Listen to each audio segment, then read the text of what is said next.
ಶುಕಮುನಿಗಳು ಭಾಗವತದ ಮೂಲಕ ಪರಿಶಿದ್ರಜನಿಗೆ ಜ್ಞಾನ ನೀಡಿದ್ದು. ಪರಿಶಿದ್ರಜನು ಮೇಲೆ ಕಲಿಪುರುಷನ ಪ್ರಭಾವ. ಶುಕಮುನಿಗಳು ಪರಿಶಿದ್ರಜನಿಗೆ ಭಾಗವತ ಹೇಳಿದ್ದರ ಹಿಂದೆ ಒಂದು ದೊಡ್ಡ ಕಥೆಯೇ ಇದೆ. ಪರಿಶಿದ್ರಜ ಅಭಿಮನ್ಯುವಿನ ಮಗ. ವಿರಾಟರಾಜನ ಮಗಳು ಉತ್ತರೆ ಈತನ ತಾಯಿ. ಪಾಂಡವ ಸೋದರರಲ್ಲಿ ಒಬ್ಬನಾದ ಅರ್ಜುನನ ಮೊಮ್ಮಗ. ಈತ ತಾಯಿಯು ಗರ್ಭದಲ್ಲಿದ್ದಾಗ ದುರ್ಯೋಧನನಾದ ಸೇನಾಧಿಪತಿ ಹಾಗೂ ದ್ರೋಣಾಚಾರ್ಯರ ಮಗ ಅಶ್ವತ್ಥಾಮ ಬ್ರಹ್ಮಾಸ್ತ್ರದಿಂದ ಸಾಯುತ್ತಿರುವಾಗ ಶ್ರೀಕೃಷ್ಣನು ತನ್ನ ಹೆಬ್ಬೆರಳಿನಿಂದ ಈತನನ್ನು ರಕ್ಷಿಸಿದ. ತಾಯಿಯು ಗರ್ಭದಿಂದ ಹೊರಬಂದ ನಂತರವೂ ಹೆಬ್ಬೆರಳಿಗಾಗಿ ಹುಡುಕಾಡಿದ್ದ ಕಾರಣ ಈತನಿಗೆ ಪರೀಕ್ಷಿತನೆಂದು ಹೆಸರು ಬಂತು. ಶ್ರೀಕೃಷ್ಣನು ಅವತಾರವನ್ನು ಮುಗಿಸಿದ ನಂತರ ಪಾಂಡವರು ಕೆಲಕಾಲ ರಾಜವಾಳಿ ಪರೀಕ್ಷಿತನಿಗೆ ಪಟ್ಟಗಟ್ಟಿ ಮುಕ್ತಿ ಪಡೆಯುವ ಉದ್ದೇಶದಿಂದ ಹಿಮಾಲಯಕ್ಕೆ ತೆರಳಿದ್ದರು. ಆಗ 3ನೆಯ ಕಲ್ಪ ಮುಗಿದು 4ನೆಯ ಕಲ್ಪ ಪ್ರಾರಂಭವಾಗತೊಡಗಿತ್ತು. ದ್ವಾಪರಯುಗ ಮುಗಿದು ಕಲಿಯುಗ ಬರತೊಡಗಿತ್ತು. ಕಲಿಯುಗ ಕಾಲಿಡುತ್ತಿದ್ದಂತೆ ಜನರಿಗೆ ದೇವರು ಮತ್ತು ಧರ್ಮದಲ್ಲಿದ್ದ ನಂಬಿಕೆ ಕಡಿಮೆಯಾಗತೊಡಗಿತ್ತು. ಕಲಿಯುಗ ಪ್ರಾರಂಭದಲ್ಲಿ ಪರಿಶಿದ್ರಜ ಪೃಥ್ವಿಯ ರಾಜ್ಯವಾಳುತ್ತಿದ್ದ. ಒಮ್ಮೆ ಈತ ಬೇಟೆಗೆ ಹೋಗುತ್ತಿದ್ದಾಗ ಹಸಿವೆ ಮತ್ತು ದಾಹದಿಂದ ಬಳಲಿ ಶಮೀಕ ಋಷಿಯ ಆಶ್ರಮಕ್ಕೆ ಬಂದ. ಈಗ ಋಷಿಗಳು ಆಳವಾದ ಧ್ಯಾನದಲ್ಲಿ ತೊಡಗಿದ್ದರಿಂದ ರಾಜ ತಮ್ಮ ಆಶ್ರಮಕ್ಕೆ ಬಂದದ್ದು ಅವರಿಗೆ ಗೊತ್ತಾಗಲಿಲ್ಲ. ರಾಜ ನೀರು ಆಹಾರ ಬೇಕೆಂದು ಕೂಗಿದ್ದ ಕೂಡ ಅವರಿಗೆ ಕೇಳಿಸಲಿಲ್ಲ. ಹಸಿವು ನೀರಡಿಕೆಯಿಂದ ಬಳಲಿದ್ದ ರಾಜನಿಗೆ ಋಷಿಯ ಮೇಲೆ ಅಸಾಧ್ಯ ಕೋಪ ಉಂಟಾಯಿತು. ಆಗ ರಾಜನ ದೃಷ್ಟಿಗೆ ಮಾತೃಸರ್ಪವೊಂದು ಗೋಚರಿಸಿತು. ಅದನ್ನು ಬಿಲ್ಲಿನ ತುದಿಯಿಂದ ಹಿಡಿದೆತ್ತಿ ಋಷಿಯ ಕೊರಳಿಗೆ ಹಾಕಿ ಅಲ್ಲಿಂದ ಹೊರಟು ಹೋದ. ರಾಜನು ಹೊರಟು ಹೋಗುತ್ತಿದ್ದಂತೆ ಶಮೀಕ ಋಷಿಯ ಮಗ ಶೃಂಗಿ ಅಲ್ಲಿಗೆ ಬಂದ. ತಂದೆಯ ಕೊರಳಲ್ಲಿ ಮೃತ ಸರ್ಪವನ್ನು ಕಂಡು ಶೃಂಗಿಯು ಈ ಕಾರ್ಯವನ್ನು ಮಾಡಿದವನನ್ನು ಇಂದಿನಿಂದ 7 ದಿನಗಳಲ್ಲಿ ತಕ್ಷಕ ಸರ್ಪರಾಜನನ್ನು ಕಚ್ಚಲಿ ಎಂದು ಶಾಪವಿತ್ತ. ಈ ವಿಷಯ ಶಮೀಕ ಋಷಿಗೆ ತಿಳಿಯಿತು. ಸಿಟ್ಟಿನ ಭಾರದಲ್ಲಿ ಪರಿಶಿದ್ರಜನಿಗೆ ಈ ರೀತಿ ಶಾಪ ಕೊಡಬಾರದಿತ್ತೆಂದು ಋಷಿ ಕುಮಾರನು ಹಾಗೆ ಮಾಡಿದ್ದು ಸರಿಯಲ್ಲವೆಂದು ಶೃಂಗಿಗೆ ತಿಳಿಸಿ ಹೇಳಿದ್ದರು. ಪರಿಶಿದ್ರಜ ಶಮೀಕ ಋಷಿಯ ಕೊರಳಿಗೆ ಮೃತ ಸರ್ಪ ಹಾಕಿದ್ದು ಹಾಗೂ ಶೃಂಗಿ ರಾಜನಿಗೆ ಶಾಪ ಕೊಟ್ಟಿದ್ದು ಇದೆಲ್ಲವೂ ಕಲಿಯ ಪ್ರಭಾವದಿಂದ ನಡೆದು ಹೋಗಿತ್ತು. ಶ್ರೀಕೃಷ್ಣನ ಅವತಾರ ಸಮಾಪ್ತಿಯಾಗುತ್ತಿದ್ದಂತೆ ಜಗತ್ತಿನಲ್ಲಿ ಅಧರ್ಮ ವ್ಯಾಪಿಸಿತು. ಪರಿಶಿದ್ರಜನಿಗೆ ವಿಚಿತ್ರ ಪುರುಷನೊಬ್ಬನು ಭೇಟಿಯಾಯಿತು. ಆ ಪುರುಷ ಧರ್ಮಪುರುಷನನ್ನು ಒದೆದು ಪರಿಶಿದ್ರಜನ ರಾಜ್ಯದಲ್ಲಿ ಹಾವಳಿಯನ್ನೆಬ್ಬಿಸಿದ್ದ. ಹಸುವೊಂದರ 3 ಕಾಲುಗಳನ್ನು ಕತ್ತರಿಸಿ ಹಾಕಿ 4-5 ಕತ್ತರಿಸಿ ಮುಂದಾಗುತ್ತಿದ್ದ. ಅಲ್ಲಿ ಭೂದೇವಿ ದುಃಖಿಸುತ್ತಾ ನಿಂತಿದ್ದಳು. ಇದನ್ನೆಲ್ಲ ನೋಡಿದ ಪರಿಶಿದ್ರಜ ಅದಕ್ಕೆ ಕಾರಣ ಕೇಳಲು ಆ ವಿಚಿತ್ರ ಪುರುಷ ಹೇಳಿದ, ನಾನು ಕಲಿಪುರುಷ, ಕಲಿಯುಗದ ಒಡೆಯ. ಈ ಹಸು ಧರ್ಮಪುರುಷ. ಇದು ಪವಿತ್ರತೆ, ಕರುಣೆ, ನ್ಯಾಯ ಮತ್ತು ಸತ್ಯ ಎನ್ನುವ 4 ಕಾಲುಗಳ ಮೇಲೆ ನಿಂತಿವೆ. ನಾನು ಇದರ 3 ಕಾಲುಗಳನ್ನು ಕತ್ತರಿಸಿದ್ದೆ. ಈಗ ಕೊನೆಯ ಹಾಗೂ 4ನೆಯ ಸತ್ಯದ ಕಾಲನ್ನು ಕತ್ತರಿಸುವವನೆನಿದ್ದೇನೆ. ಇಲ್ಲಿ ನಿಂತಿರುವಕ್ಕೆ ಭೂದೇವಿ ನನ್ನ ಹಾವಳಿಯನ್ನು ಸಹಿಸಲಾರದೆ ಶೋಕಗ್ರಸ್ತೆಯಾಗಿದ್ದಾಳೆ. ಕಲಿಪುರುಷನ ಕಟುಕತನದ ಹಾವಳಿಯನ್ನು ಕಂಡು ಪರಿಶಿದ್ರಜನಿಗೆ ತುಂಬ ಕ್ರೋಧ ಉಕ್ಕಿ ಬಂತು. ತಕ್ಷಣವೇ ಖಡ್ಗ ಹೀರಿದ್ದು ಕಲಿಪುರುಷನನ್ನು ಕೊಲ್ಲಲು ಹೋದ. ಕಲಿಪುರುಷ ತುಸು ಕೂಡ ಹೆದರದೆ ಶಾಂತನಾಗಿಯೇ ಹೇಳಿದ, ನೀನು ನನ್ನನ್ನು ಕೊಲ್ಲಲಾರೆ. ಯಾಕೆಂದರೆ ಕಲಿಯುಗದಲ್ಲಿ ನನ್ನ ಪ್ರಭಾವವೇ ನಡೆಯುತ್ತದೆ. ಈಗ ದ್ವಾಪರಯುಗ ಮುಗಿದಿದ್ದು ಕಲಿಯುಗ ಪ್ರಾರಂಭವಾಗಿದೆ. ನಾನು ನನ್ನ ಕರ್ತವ್ಯವನ್ನು ಪೂರ್ಣಗೊಳಿಸಲು ಈ ಯುಗದಲ್ಲಿ ಬದುಕಿರಲೇಬೇಕು. ಕಲಿಪುರುಷನ ಮಾತು ಕೇಳಿ ಪರಿಶಿದ್ರಜ ಅಸಹಾಯಕನಂತಾದ. ಆದರೂ ತನ್ನ ಪ್ರಜೆಗಳನ್ನು ರಕ್ಷಿಸಲು ಅವನು ಏನಾದರೂ ಮಾಡಲೇಬೇಕಿತ್ತು. ಆದ್ದರಿಂದ ತನ್ನ ಪ್ರಜೆಗಳನ್ನು ಮತ್ತು ಅವರ ಮುಂದಿನ ಸಂತಸವನ್ನು ರಕ್ಷಿಸಬೇಕೆಂದು ಕಲಿಪುರುಷನಲ್ಲಿ ವಿನಂತಿಸಿದ್ದ. ಅದಕ್ಕೆ ಒಪ್ಪಿಕೊಂಡು ಕಲಿಪುರುಷ, ನಿನ್ನ ವಿನಂತಿಯಂತೆ ನಾನು ಜನರ ಸಂಪೂರ್ಣ ದೇಹ ಹಾಗೂ ಮನಸ್ಸನ್ನು ಆಕ್ರಮಿಸುವುದಿಲ್ಲ. ಅವರೆಲ್ಲರೂ ತಮ್ಮ ಇಷ್ಟದಂತೆ ಜೀವಿಸಲು ಸ್ವತಂತ್ರರು.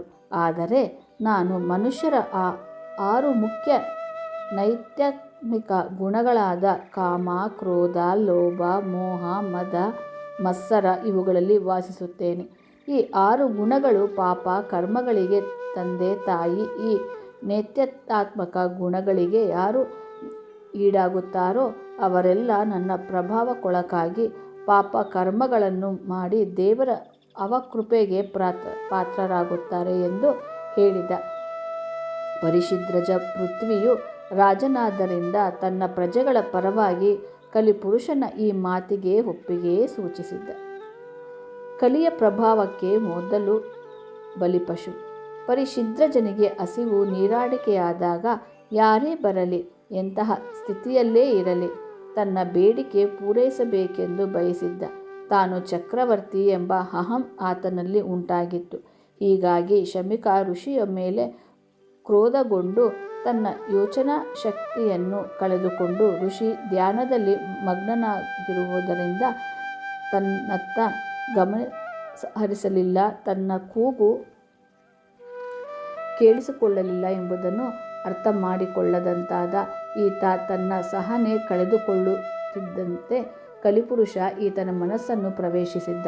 ತನ್ನ ಮೊದಲ ಬಲಿ ಪಶುವನ್ನಾಗಿ ಮಾಡಿಕೊಂಡು ಇದರ ಪರಿಣಾಮ ಪರಿಶಿದ್ರಜ ಹಸಿವು ನೀರಾಡಿಕೆಯಿಂದ ಸಹನೆ ಕಳೆದುಕೊಂಡು ಶಮೀಕ ಋಷಿಯು ಕೊರಳಿಗೆ ಮೃತ ಸರ್ಪವನ್ನು ಹಾಕುವಂತ ತಪ್ಪೆಸಗಿದ. ಶಮೀಕ ಋಷಿಯ ಮಗ ಶುಂಗಿಯ ಶಾಪಕ್ಕೆ ಅವತಾರದ ಇನ್ನೊಬ್ಬರ ತಪಸ್ಸನ್ನು ನಿಮಗಾಗಲಿ ಅಥವಾ ನಿಮ್ಮ ಗೆಳೆಯರಿಗಾಗಲಿ ಯಾವುದಾದರೂ ಒಂದು ಹೆಸರು ಇದ್ದೇ ಇರುತ್ತದೆ. ಈ ಹೆಸರು ನಿಮ್ಮನ್ನು ಗುರುತಿಸಲು ಮಾತ್ರವೇ ಅಥವಾ ಎಲ್ಲ ಹೆಸರುಗಳಿಗೂ ಅರ್ಥವಿದೆಯೇ ಎಂದು ನಿಮಗೆ ಆಶ್ಚರ್ಯವಾಗಬಹುದಲ್ಲವೇ? ನಮ್ಮಲ್ಲಿ ಹೆಸರುಗಳಿಗೂ ಒಂದು ಅರ್ಥವಿದೆ. ಈ ಹೆಸರುಗಳೆಲ್ಲ ಇತಿಹಾಸ, ಪುರಾಣ, ಸಂಸ್ಕೃತಿ ಹಾಗೂ ದೇವರಲ್ಲಿರುವ ನಮ್ಮ ರಾಜವಂಶದ ಪ್ರತೀಕವೆಂದರೆ ನಿಮಗೆ ಆಶ್ಚರ್ಯವಾಗಬಹುದು. ಈಗ ನಾವು ಕೃಷ್ಣ, ವಾಮನ, ನರಸಿಂಹ ಮತ್ತು ಪರಶುರಾಮ ಮುಂತಾದ ಹೆಸರುಗಳು ಕುರಿತು ತಿಳಿದುಕೊಳ್ಳೋಣ. ಈ ಹೆಸರುಗಳು ಅರ್ಥ ತಿಳಿದುಕೊಳ್ಳುವುದರ ಮೂಲಕ ದೇವರು ಸೃಷ್ಟಿಯಾದ ನಮ್ಮ ಬಗ್ಗೆ, ಈ ದೇವರು ಅದೆಷ್ಟು ಪ್ರೀತಿ ದಯೆ ಹೊಂದಿರುವನೆಂಬುದನ್ನು ಅರ್ಥ ಮಾಡಿಕೊಳ್ಳಬಹುದು. ಇಂತಹ ಪವಿತ್ರ ಹೆಸರುಗಳನ್ನು ಹೊಂದಿರುವ ನಾವು ಇಂತಹುದೇ ಹೆಸರಿನ ವ್ಯಕ್ತಿಗಳೊಡನೆ ಕೋಪಗೊಂಡಾಗ ಆ ಹೆಸರುಗಳ ಅರ್ಥಗಳನ್ನು ಮತ್ತು ನಂಬಿಕೆಗಳನ್ನು ಜ್ಞಾಪಿಸಿಕೊಂಡರೆ ಖಂಡಿತವಾಗಿಯೂ ನಮ್ಮ ಕೋಪ ಶಾಂತವಾಗುತ್ತದೆ ಮತ್ತು ಆ ವ್ಯಕ್ತಿಗಳ ಬಗ್ಗೆ ಗೌರವ ಹುಟ್ಟುತ್ತದೆ. ದೇವರು ಒಬ್ಬನೇ, ಸರ್ವಶಕ್ತನಾದ ಆತನಿಗೆ ನಾಮಗಳು ಹಲವಾರು. ವಿವಿಧ ಸಂದರ್ಭ ಹಾಗೂ ವಿವಿಧ ಸಮಯಕ್ಕೆ ತಕ್ಕಂತೆ ಆತನನ್ನು ನಾವು ಬೇರೆ ಬೇರೆ ಹೆಸರಿನಿಂದ ಗುರುತಿಸುತ್ತೇವೆ ಅಥವಾ ಕರೆಯುತ್ತೇವೆ. ಉದಾಹರಣೆಗಾಗಿ ಸೃಷ್ಟಿ ಕಾರ್ಯದಲ್ಲಿ ಬ್ರಹ್ಮನೆಂದು ರಕ್ಷಿಸುವಾಗ ವಿಷ್ಣು ಎಂದು ಹಾಗೂ ನಮಗೆ ಮುಕ್ತಿಯನ್ನು ಕೊಡುವಾಗ ಶಿವ ಎಂದು ಕರೆಯುತ್ತೇವೆ. ಹೀಗೆ ಸರ್ವಶಕ್ತನಾದ ಭಗವಂತನು ಒಬ್ಬನೇ. ತನ್ನ ವಿವಿಧ ಉದ್ದೇಶ, ಸಮಯ ಹಾಗೂ ಮರಣ ಸಂದರ್ಭಗಳಿಗನುಸಾರವಾಗಿ ಬೇರೆ ಬೇರೆ ಹೆಸರುಗಳಿಂದ ಕರೆಯಲ್ಪಟ್ಟಿರುತ್ತಾನೆ. ಇದರಂತೆಯೇ ದೇವರ ವಿವಿಧ ಅವತಾರ ಹಾಗೂ ಆತನ ಉದ್ದೇಶಗಳಿಗೆ ತಕ್ಕಂತೆ ಪರಿಹಾರ ಕಾಣದೆ ಹೆಸರುಗಳಿವೆ. ಸಕಲ ಚರಾಚರಗಳು ಸರ್ವಶಕ್ತನಾದ ಭಗವಂತನ ಪರಿಶಿದ್ರಜನಿಗೆ ಆತ ನಮಗೆ ಸ್ವತಂತ್ರವಾಗಿ ಯೋಚಿಸುವ ಹಾಗೂ ಕೆಲಸ ಮಾಡುವ ಶಕ್ತಿಯನ್ನು ನೀಡಿದ್ದಾನೆ. ಈ ಸ್ವಾತಂತ್ರ್ಯವನ್ನು ಜನರು ಪ್ರತ್ಯೇಕ ಉದ್ದೇಶಗಳಿಗಾಗಿ ಬಳಸುತ್ತಾರೆ. ಆದರೆ ನಮ್ಮ ಸ್ವಾತಂತ್ರ್ಯತೆಗೆ ಹಾಗೂ ಕೆಲಸ ಮಾಡುವ ಶಕ್ತಿಗೆ ಮಿತಿಯೊಂದಿದೆ. ಅದನ್ನು ಮೀರಿ ನಾವು ಹೋಗಲಾರೆವು. ನಾವು ಜೀವಿಸಬೇಕು, ಇತರರನ್ನು ನಮ್ಮ ಸ್ವಾತಂತ್ರ್ಯದಂತ ಜೀವಿಸಲು ಬಿಡಬೇಕು ಎನ್ನುವ ಜವಾಬ್ದಾರಿ ಹಾಗೂ ತಿಳುವಳಿಕೆಯನ್ನು ಭಗವಂತ ನಮಗೆ ನೀಡಿದ್ದಾನೆ. ಆದಾಗ್ಯೂ ಕೆಲವು ಜನರು ಅತಿಯಾಸೆಯಾಗಿ ಈಡಾಗಿ ಬೇರೆ ಕಲಿಯುವುದನ್ನು ಕಸಿದುಕೊಂಡು ಜೀವಿಸುತ್ತಾರೆ. ಈ ದುರಾಸೆ ಅತಿಯಾದಾಗ ಅವರು ಮನುಷ್ಯರೆನಿಸಿಕೊಳ್ಳದೆ ಅಸುರರು, ದೈತ್ಯರು ಎಂದು ಗುರುತಿಸಲ್ಪಡುತ್ತಾರೆ.